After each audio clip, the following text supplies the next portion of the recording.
Salam alaikum wa rahmatullah. Aujourd'hui, je vais vous parler d'une personne en particulier, une personne qui m'a vraiment beaucoup touché et que j'ai rencontrée lors de mon premier voyage humanitaire au Togo. Cette personne, j'ai été à sa rencontre juste après avoir visité Lomé et Sokodé.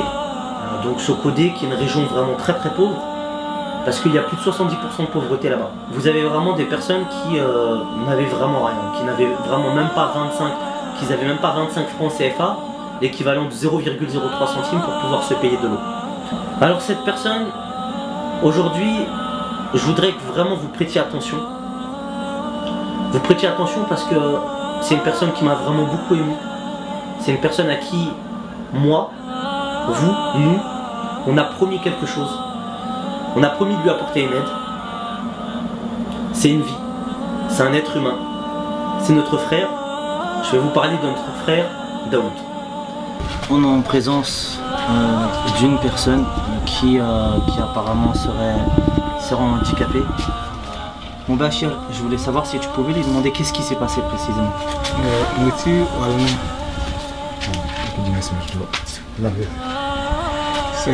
Ça a commencé par le mot de ventre. Mon ventre s'enfle et je n'arrive même pas à rien avaler. On m'a amené à l'hôpital, mais je n'ai pas pu payer les analyses, donc on n'a pas pu identifier la maladie. Là, je suis revenu à la maison et j'attends vraiment la volonté de Dieu. Sinon, j'étais un homme un peu costaud. Aujourd'hui, j'ai perdu tous les kilos, il ne reste que les os. Donc, c'est clair que Dieu fera sa volonté.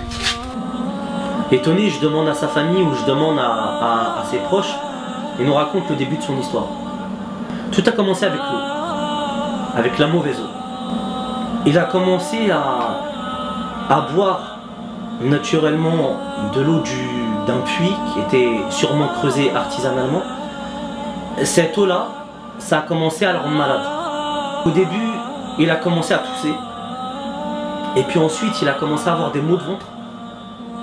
Elle a commencé à vomir du sang, à être frappée d'une grosse fièvre.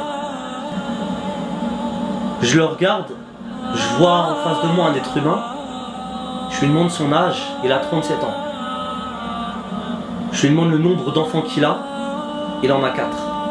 Je vois autour de lui une famille et je vois en face de moi un être éprouvé.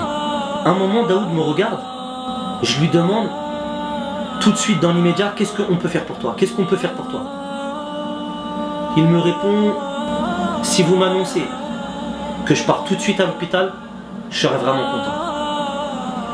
Baraka City a commencé il y a 9 mois.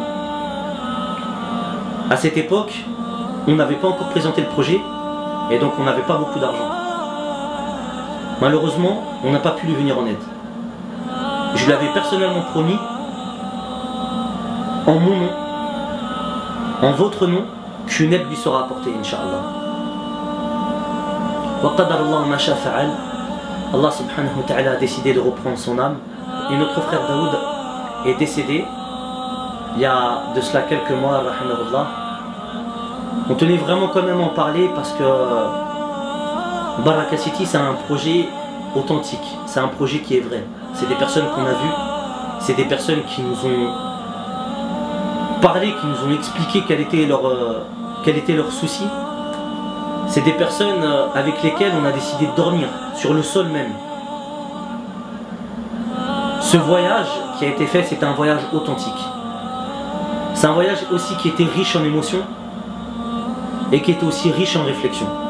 Nous, notre travail quelque part, c'est aussi de nous mettre en garde contre l'insouciance. Allah subhanahu wa ta'ala nous a mis en garde contre l'insouciance, contre les cœurs qui sont rudes et qui sont durs, contre les cœurs qui n'ont aucune miséricorde.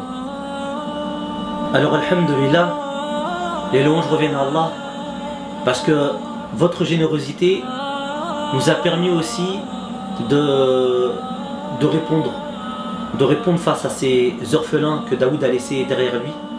Assalamu alaikum wa rahmatullahi ta'ala wa barakatuh. Nous sommes passés à apporter de l'aide à notre cher frère de faim, que la tête de sa légère, le frère Daoud. Nous sommes dans la maison de Fin. Voilà ce que vous voyez derrière moi, bien devant moi, c'est les orphelins et orphelines qui attendent beaucoup de Baraka City, non seulement pour survivre parce qu'ils ont perdu leurs parents, pour survivre sur le plan sanitaire, pour survivre sur le plan habillement, vous avez vu comment ils sont habillés, pour survivre sur le plan éducatif. Bon, ben, Baraka City est en train de faire de ce qui est de son mieux pour leur apporter de l'aide. Nous sommes là, on nous a dit d'abord merci parce que la dernière fois, on a apporté de l'aide à 3 familles ici défuntes. Aujourd'hui, c'est la famille du frère Daoud. Il y a un généreux ou une généreuse donateur ou donatrice qui nous a demandé d'apporter cette aide qui est composée aujourd'hui de 50 kg de riz, de 40 bols d'équivalent de presque 100 kg de maïs, des pâtes, spaghettis, de l'huile, des tomates. C'est ce qu'on a pu apporter comme aide à cette famille. Nous pensons vraiment que vos aides nous seront très précieuses parce que ces familles, ces visages que vous voyez, innocents, attendent beaucoup de nous. Donc nous saisissons cette opportunité pour dire merci. Merci aux donateurs, merci à ceux qui de loin et de près contribuent à ce que Baraka City puisse venir à l'aide à ces démunis, à ces nécessités, à ces orphelins. J'ai décidé de m'engager en votre nom parce que, en toute conviction, je crois en ma communauté, en cette communauté qui cesse de m'étonner. Wa barakallahu fikum, qu'Allah subhanahu wa ta'ala vous bénisse, qu'Allah vous fasse miséricorde.